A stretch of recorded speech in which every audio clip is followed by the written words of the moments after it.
An outstanding event in the DC art scene exploded this past June. 350 metro area artists occupied 3 buildings, 90,000 square feet in the name of art. The rare month-long show was called Artomatic. For Washington, it really sent a message to the rest of Washington that as artists we're here, we want to show our work, and we want you to come see it. And I think that it is different today. You know, back in the late 60s, you had a lot of the activity at the Corcoran. You don't really see that same kind of activity today. In terms of just the raw energy that used to be at the Corcoran in the late 60s. But what you see here today is something really quite unique in terms of the artists that have come out to help organize and present their artwork in this particular exhibition. Well, I would say that I make art because I have to. It's something that motivates me inside, and I take my sketchbook with me everywhere, and sometimes I write nothing in it, and sometimes I just can't stop writing in it. And then to actually make the work itself it's a gift. It's being able to make the work, being able to, and actually just being able to weld and being able to actually physically put things together. Sometimes when I get close to finishing them and I start to put them together, they make me cry. And sometimes I don't work on that piece again for a couple of months. Every part, I love every part of it, which isn't to say I love every day of it, but I love every part of it. There's something magical about every part of it.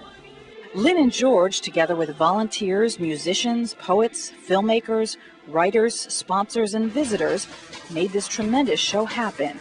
The Manhattan Laundry on Florida Avenue became a wonderful, alive, and friendly place in a DC neighborhood.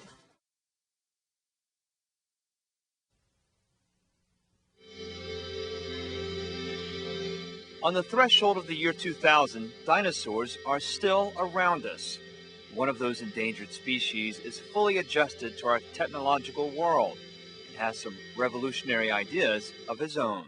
My name is Walter Ratzat. I'm a medical simulator by day. I work at a company called HT Medical, but then in the evenings at home, this is the stuff that I work on. This stuff that really interests me. I suppose it all got started when I was about 5 years old, and I won a coloring contest at the local drugstore, and the prize was a stack of art books. It's a pair of wings, a flight suit, and a helmet that resembles a falconer's mask. So it's the hat that they put on falcons or eagles when they're training them to, so that the birds don't hurt themselves or fly off. The things that I was most interested in were actually the anthropological stuff. What interested me about them was the fact that they were objects that actually got used, and they all had this history of being used, and as you looked at the object, you could see the wear patterns, and the fact that they were actually part of people's everyday lives. I try to come at things from a bunch of different angles, basically.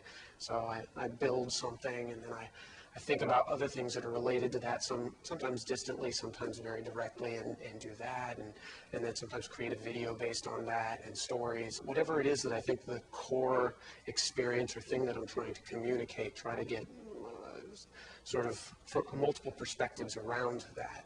Walter is one of the artists who demonstrated his enigmatic conceptual works in the Artomatic exhibit in Washington, D.C. Two different kinds of revolution. There's sort of personal revolutions or revelations, and then there's a sort of a political, larger political, and I guess I believe we need both.